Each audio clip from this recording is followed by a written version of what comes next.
Hello बच्चों, तो आज हम लोग एक दूसरे टॉपिक में मिल रहे हैं। तो आज हम लोग आपको पढ़ाने वाले हैं एपी का जो मोस्ट इंपॉर्टेंट क्वेश्चन होता है, जो कि 10th क्लास में स्पेशली पूछा जाता है। सो जो बच्चे जिन अभी दोबारा से एग्ज़ाम दे रहे हैं और वो लोग अपने कॉन्सेप्ट को रिवाइज करना चाहते हैं, तो इस क्वेश्चन को डेफिनेटली सॉल्व कीजिए। इससे आपका एपी का सारे कॉन्सेप्ट रिवाइज हो जाएंगे। तो चलो देर ना करते हुए आपको क्वेश्चन के थ्रू इस कॉन्सेप्ट को एक्सप्लेन करते हैं।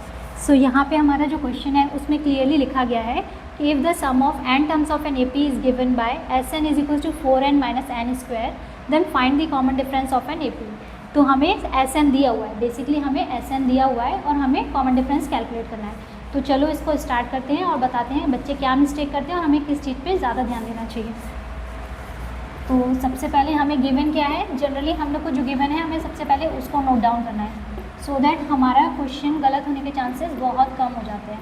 So Sn is equal to 4n - n square. अब देखिए हमें एपी तो नहीं गिवन है, तो सबसे पहले हमें एपी बनानी पड़ेगी। तो एपी के लिए हमें क्या चाहिए, फर्स्ट टर्म चाहिए। तो हमें पता है फर्स्ट टर्म कहाँ से मिलेगा, जब हम n की जगह पे 1 रखेंगे तो हमारा S1 आएगा, तो वही हमारा एपी का फर्स्ट टर्म होगा। तो 4 × 1 - 1 का square, so that is 3। So S1 हमारा 3 आया और यही हमारा फर्स्ट टर्म होगा एपी का A1, जो कि आ गया 3। अब देखिए जहाँ बच्चे गलती करते हैं वो होता है उनका A2। अगर जब हम A2 निकालेंगे तभी तो हम कॉमन डिफरेंस निकाल पाएंगे। तो जनरली बच्चे क्या करते हैं, जो S2 की वैल्यू आती है उसी को ही A2 मान लेते हैं, बट वो गलत होता है। तो सबसे पहले हम लोग निकालते हैं S2। तो S2 के लिए क्या करना है, हमें n की जगह पे 2 पुट करना है। तो सबसे पहले हम S2 निकाल लेते हैं। So that is 4। तो यहाँ पे हमारा आ गया S2। ध्यान रखना है ये S2 है, A2 नहीं है, बिकॉज S2 मीन्स ही होता है कि हमारा सम ऑफ 2 टर्म्स है।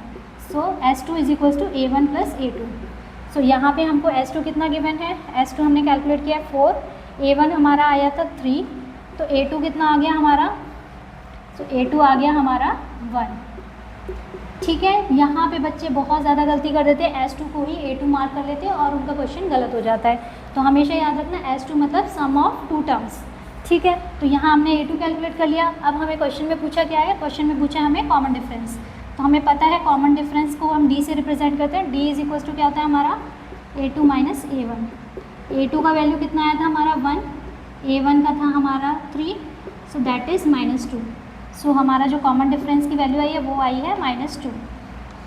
सो ये क्वेश्चन इस टाइप से सॉल्व किया जाता है। और मैंने आपको बता दिया कि बच्चे कहाँ मिस्टेक करते हैं। तो हमें नेक्स्ट टाइम जब भी ये क्वेश्चन करें हमें हमेशा ध्यान रखना है कि S2 हमारा A2 नहीं होता है, S2 हमारा सम ऑफ 2 टर्म्स होता है, फर्स्ट 2 टर्म्स होता है बेसिकली। ठीक है, आई होप आपको ये वीडियो अच्छा लगा हो, हेल्पफुल लगा हो। अगर थोड़ा सा भी यूज़फुल लगे तो प्लीज़ मेरे वीडियोज़ को लाइक कीजिए और ऐसे ही इन्फॉर्मेटिव वीडियोज़ देखने के लिए मेरे चैनल को सब्सक्राइब कीजिए।